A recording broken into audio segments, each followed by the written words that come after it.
नमो बुद्धाय दोस्तों। दोस्तों, आज मैं फिर आपके सामने वही विषय जो पुराना था, यानी कि मनुस्मृति, वही लेकर के आया हूँ। पिछले वीडियो में मैंने मनुस्मृति के अध्याय 1 के बारे में बताया। अब मैं शुरू करूंगा अध्याय 2। यहाँ तो बहुत ही अनैतिकता है, और विशेषकर महिलाओं के बारे में। यहाँ पर महिलाओं को इतना अनैतिक बताया गया है कि उनके चरित्र पर सवाल उठाए गए हैं, और बताया गया है कि वो परमानेंट यानी कि स्थायी रूप से उनका चरित्र अनैतिक होता है, उनका चरित्र गिरा हुआ होता है। तो दोस्तों, बने रहिए मेरे साथ इस वीडियो में अंत तक।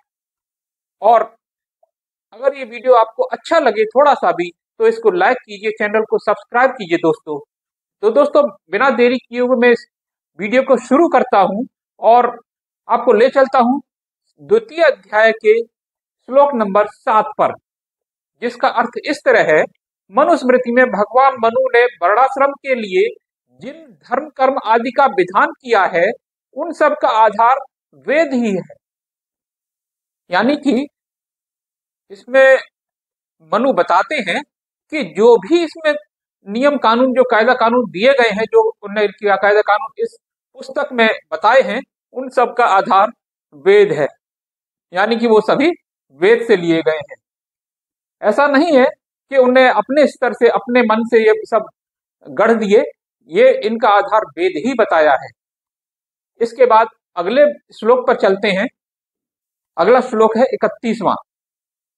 यहां लिखा हुआ है, जातक के उत्पन्न होने पर नाड़ा यानी बालक की नाभि की नली उसकी माता के गर्भाशय की नली से जुड़ी होती है। इसी के द्वारा गर्भस्थ शिशु मां से आहार प्राप्त करता है, उसको काटा जाता है। नाड़ा काटने से पूर्व जात कर्म संस्कार करना चाहिए। जात कर्म संस्कार के उपरांत अन्नप्राशन संस्कार करना चाहिए। इसके अंतर्गत वेद मंत्रों का उच्चारण करते हुए स्वर्ण सलाका अर्थात सोने की सलाई अथवा चम्मच से बच्चे को घी और मधु चटाना चाहिए। आजकल हमारे समाज में भी एक अंधविश्वास पनपा हुआ है। वो कहते हैं कि अन्नप्राशन संस्कार करेंगे। अन्नप्राशन संस्कार क्या है, उसकी उत्पत्ति कहां से हुई है, और यहाँ पे आपको स्पष्ट हो जा रहा है कि उसकी उत्पत्ति, अन्नप्राशन जो संस्कार है, उसकी उत्पत्ति कहां से आई है?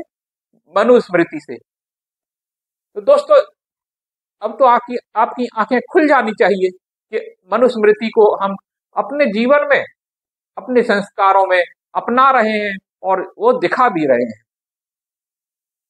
जन्म के 10वें अथवा 12वें दिन अथवा उसकी परवर्ती किसी शुभ नक्षत्र वाली शुभ तिथि में, शुभ समय व घड़ी में बालक का नामकरण संस्कार करना चाहिए। यानी कि बालक के नामकरण संस्कार के बारे में ही बताया कि जन्म के 10वें और 12वें दिन किसी परवर्ती और किसी शुभ नक्षत्र वाली शुभ तिथि में इसका नामकरण संस्कार कर देना चाहिए। तो दोस्तों, मेरे बहुजनों, अब तो अपनी आंखें खोलो और इन चीजों से दूर हो जाओ जो आपको हमेशा गुलाम बनाती आई है। ये था अर्थ 32वें श्लोक का। अब चलते हैं 33वें श्लोक पर। ध्यान दीजिएगा दोस्तों, बड़ा ही इंपॉर्टेंट श्लोक है। नामकरण संस्कार करते समय ध्यान रखना चाहिए, बालक का नाम जो ब्राह्मण है मंगल सूचक, अर्थात जैसे सुखराम, सच्चिदानंद, ब्रह्म स्वरूप, ज्ञान प्रकाश आदि। क्षत्रिय का नामकरण संस्कार बल सूचक, प्रताप, ओजस्वी, दुर्दम, विक्रांत तथा प्रचंड आदि रखना चाहिए। वैश्य का नाम वैभव, वसु, धनपाल, लक्ष्मीचंद, श्रीपति आदि रखना चाहिए। तथा शूद्र का नाम सेवा वृत्ति सूचक, जैसे देवदास, रामदास, राम सेवक, राम किंकर, रविदास आदि होना चाहिए। तो दोस्तों, हम लोगों का जो ब्राह्मण आके नामकरण करता है, वो देखो कितनी घिनौनी बातों से लेकर के हम लोगों का नामकरण संस्कार करता है। ब्राह्मण का नाम अलग तरीके से होना चाहिए, क्षत्रिय का अलग तरीके से, वैश्य का अलग तरीके से, और शूद्र का सेवा जिसमें झलकती हो ऐसा नाम रखा जाना चाहिए। जिससे नाम से ही वो पता लगा लें कि कौन सा बच्चा, कौन सा व्यक्ति किस वर्ण का है। इसके बाद अगले श्लोक पर चलते हैं, 34वां श्लोक। चारों वर्णों के लोगों के नामों के साथ जोड़े जाने वाले उपनामों की चर्चा करते हुए मनु महाराज कहते हैं, विप्रो, ब्राह्मण के नाम के साथ शर्मा, ब्रह्म स्वरूप शर्मा, ज्ञान प्रकाश शर्मा आदि, क्षत्रिय के नाम के साथ वर्मा, प्रताप वर्मा जैसे राम प्रभानाथ वर्मा, तथा वैश्य के नाम के साथ गुप्त जैसे श्रीपाल गुप्त, कुबेर दत्त गुप्त आदि, तथा शूद्र के नाम के साथ राम सेवक दास, यानी कि दास जो टाइटल है वो होना चाहिए, राम राय दास आदि शब्द होने चाहिए। ये उपनाम शर्मा, वर्मा, गुप्त और दास क्रम से ब्राह्मण, क्षत्रिय, वैश्य तथा शूद्र के सूचक हैं। अगला श्लोक है 36वां। जन्म के चौथे महीने जातक को घर से बाहर निकालने और छठे मास में अन्नप्राशन तरल पदार्थों घी, मधु तथा दूध आदि से के अतिरिक्त दाल, चावल तथा गेहूं आदि का सेवन संस्कार कराना चाहिए। तो अन्नप्राशन संस्कार पूरी तरह से मनुस्मृति का द्योतक है। नामकरण वो भी पूरी तरह से मनुस्मृति का द्योतक है। तो क्या आवश्यकता है कि ब्राह्मण से ही ये सब करवाया जाए? क्या पश्चिम के देशों में ब्राह्मण नामकरण करते हैं? क्या वहां के बच्चे वैभवशाली नहीं हैं? वहां के बच्चे क्या प्रतिभाशाली नहीं हैं? तो दोस्तों, अपने दिमाग को खोलो, आंखें खोलो, अपने ज्ञान को खोलो और नामकरण तथा अन्नप्राशन ब्राह्मण की क्या आवश्यकता है आप स्वयं भी कर सकते हैं। इसी के साथ अगले श्लोक पर चलते हैं। ये पुस्तक वर्ण व्यवस्था को पूरी तरह से एस्टैब्लिश यानी कि स्थापित करने का पूरा पक्का पक्की व्यवस्था है। तो इसमें जो जनेऊ जिसे उपनयन संस्कार कहते हैं, उसमें भी अलग अलग तरीके से सभी वर्णों के लिए बताया गया है। हालांकि शूद्रों के लिए तो उपनयन संस्कार है ही नहीं। ये द्विज यानी कि जो जिनका उपनयन होता है ब्राह्मण, क्षत्रिय, वैश्य का, उसके लिए भी उसमें भी भिन्नता डाली गई है। दोस्तों, ब्राह्मण बिल्कुल भी नहीं चाहता था कि अन्य वर्ण उसके बराबरी पर आए, और बल्कि वो तो ये चाहता था कि ब्राह्मण की पहचान दूर से हो और अलग से हो और सभी पहचान जाए वो ब्राह्मण है और वो सम्मान का पात्र है। इसलिए ब्राह्मणों ने विभाजन केवल शूद्रों के लिए ही नहीं किया, उन्होंने क्षत्रिय और वैश्य के लिए भी विभाजन किया और उनको अपने से नीचा दिखाया। और उसी का एक उदाहरण है कि उन्होंने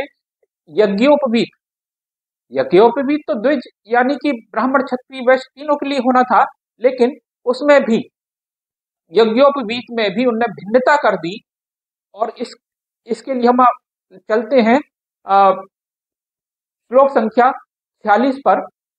ब्राह्मण बटु का यज्ञोपवीत कपास का होना चाहिए, उसकी 3 लड़ियां होनी चाहिए और प्रत्येक लड़ी के ऊपरी भाग पर गांठ लगी होनी चाहिए। क्षत्रिय और वैश्य वर्ण के ब्रह्मचारियों का जनेऊ भेड़ के ऊन के बने धागे का होना चाहिए। तो दोस्तों, यज्ञोपवीत यानी कि जो जनेऊ है वो भी डिफरेंट होना चाहिए, अलग होना चाहिए। अगला श्लोक है 47वां। क्या लिखा है वहां पर?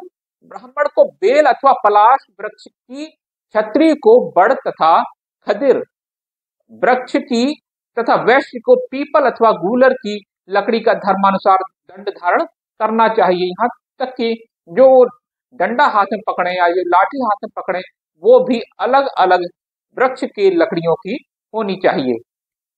और केवल लकड़ियों की ही नहीं, उनकी लंबाई में भी अंतर होना चाहिए, ये व्यवस्था दी गई है। श्लोक संख्या 48 में लिखा है, ब्राह्मण का दंड उसके सिर के बालों की लंबाई तक लंबा, प्रत्येक व्यक्ति के शरीर की ऊंचाई के अनुसार दंड की लंबाई अलग अलग होगी। क्षत्रिय ब्रह्मचारी का दंड मस्तक तक और वैश्य बटु का नाक तक लंबा होना चाहिए। फिर आगे बात आती है कि जो ब्रह्मचारी यज्ञोपवीत धारण करके जो भिक्षा मांगने जाएंगे वो भी भिक्षा मांगने का तरीका यानी कायदा भी अलग होना चाहिए। वो क्या है, वो दिया गया है 51वें श्लोक में। यहाँ लिखा है, यज्ञोपवीत धारण कर चुकने वाले द्विजाति के ब्रह्मचारी भिक्षा के लिए जाने पर भवत शब्द का प्रयोग इस विधि से करें। यानी कि ब्राह्मण किस तरह करेगा, ब्राह्मण बोलेगा भिक्षा मांगने के लिए भवती भिक्षाम यच्छतु। इसमें भवती शब्द पर ध्यान दीजिए दोस्तों, ये पहले आएगा। क्षत्रिय के लिए भिक्षाम भवती यच्छतु, यहाँ भवती शब्द बीच में आया है। और वैश्य के लिए भिक्षाम यच्छतु भवती, यहाँ भवती शब्द अंत में आया है। इस प्रकार भिक्षा मांगने में भी भिन्नता पैदा कर दी। एक और अनैतिकता के से भरा हुआ श्लोक मैं आपके सामने लाता हूं और यह है संख्या 138वां। यहाँ लिखा है, यदि ब्राह्मण 10 वर्ष की आयु का बालक और उसके सामने क्षत्रिय 100 वर्ष का वृद्ध हो तो उन दोनों को पिता पुत्र के समान समझना चाहिए। वस्तुतः ब्राह्मण को किसी भी आयु का क्यों न हो पिता के समान ही होता है। यानी कि ब्राह्मण वर्ग का बच्चा अगर 10 वर्ष का भी है तो उसका आदर सम्मान उतना होना चाहिए जितना आप अपने, यानी कि क्षत्रियों के लिए कहा है कि क्षत्रिय अपने पिता का जितना आदर सम्मान करता है उतना आदर सम्मान उस 10 वर्ष के ब्राह्मण बच्चे का करना चाहिए। है ना अनैतिकता से भरा हुआ। यानी कि क्षत्रिय को भी ब्राह्मण के आगे कितना नीच दिखा दिया गया, कितना छोटा दिखा दिया गया।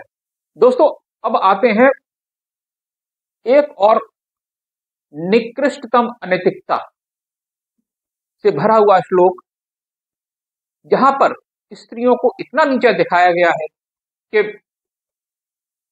वो शूद्र से भी बदतर स्थिति में उनको पहुंचा दिया गया है। और इसी श्लोक की बदौलत उनके चरित्र पर इतने लांछन लगाए गए हैं कि आज की स्त्रियों को शर्म से डूब मरना चाहिए अगर वो इस मनुस्मृति का या फिर इस तरह के ग्रंथों का बचाव करती हैं। श्लोक संख्या है 217। लिखा है, युवती गुरु पत्नी से ब्रह्मचारी के दूर रहने के निर्देश का कारण बताते हुए मनु जी कहते हैं, पुरुषों पर दोष लगाना स्त्रियों का स्वभाव है। मनु जी कहते हैं कि पुरुषों पर दोष लगाना स्त्रियों का स्वभाव है। यही कारण है कि बुद्धिमान पुरुष स्त्रियों के संबंध में कभी प्रमाद नहीं करते। वे सदैव उनसे दूर दूर रहते हैं और सावधानी बरतते हैं। यानी कि देखो स्त्रियों, तुम इतने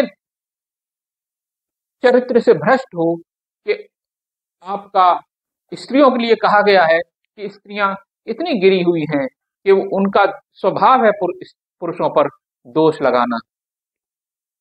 अगला श्लोक है 218। ये सब मैं नहीं कह रहा हूं, जो मनुस्मृति में लिखा हुआ है वही मैं कह रहा हूं। मेरे लिए तो स्त्रियां बहुत ही सम्माननीय हैं। अगले श्लोक यानी कि 218वें श्लोक में लिखा हुआ है, स्त्रियां काम और क्रोध के वश में पड़े विद्वान और मूर्ख दोनों को कुमार्ग पर ले जाने में समर्थ होती हैं। हमारी माताएं बहनों को दिमाग खोल लेना चाहिए सुन करके, ये पढ़ करके पढ़ना अवश्य चाहिए। तभी तो बाबा साहब ने कहा था, शिक्षा शेरनी का वो दूध है जो पिएगा वो दहाड़ेगा। फिर दोबारा पढ़ता हूं, लिखा हुआ है, स्त्रियां काम और क्रोध के वश में पड़े विद्वान और मूर्ख दोनों को कुमार्ग पर ले जाने में समर्थ होती हैं। अतः यदि कोई विद्वान भी काम के अधीन हो जाए तो उसके लिए आत्मरक्षा करना संभव नहीं है। काम और क्रोध के अधीन होते ही बुद्धिमान भी विवेक भ्रष्ट हो जाता है। अगला एक से बढ़कर एक श्लोक है जो निकृष्टतम है, जो अनैतिक है। यहाँ स्त्रियों को बहुत अधिक नीचा दिखाया गया है, स्त्रियों को शूद्र से भी निम्नतम दर्शाया गया है। अगला श्लोक 219वां है, इंद्रियां बड़ी ही प्रबल हैं ये इंद्रियां मूर्ख को ही नहीं, विद्वान पुरुष को भी अपनी ओर खींचकर विवश कर देती हैं। अतः बुद्धिमान व्यक्ति को, देखिएगा दोस्तों गौर से, अतः बुद्धिमान व्यक्ति को अपनी माँ, बहन और लड़की के साथ भी अधिक समय तक एकांतवास नहीं करना चाहिए। अन्य स्त्रियों के संबंध में तो कुछ कहने की आवश्यकता ही नहीं है। यहाँ पर इतने पवित्र रिश्तों को भी अनैतिकता के दायरे में घसीट लिया गया है। दोस्तों, आप क्या कहना चाहेंगे इस तरह के ग्रंथ के बारे में, बताइएगा दोस्तों। तो दोस्तों, ये था मनुस्मृति का दूसरा अध्याय और उसके श्लोक। आपको श्लोक कैसे लगे, इनके बारे में आपका क्या विचार है, आप मुझे कमेंट के माध्यम से बता सकते हैं। तो दोस्तों, ये सीरीज में जारी रखूंगा, इसके बाद अगला अध्याय शुरू करूंगा अगले वीडियो में। तब तक के लिए नमो बुद्धाय।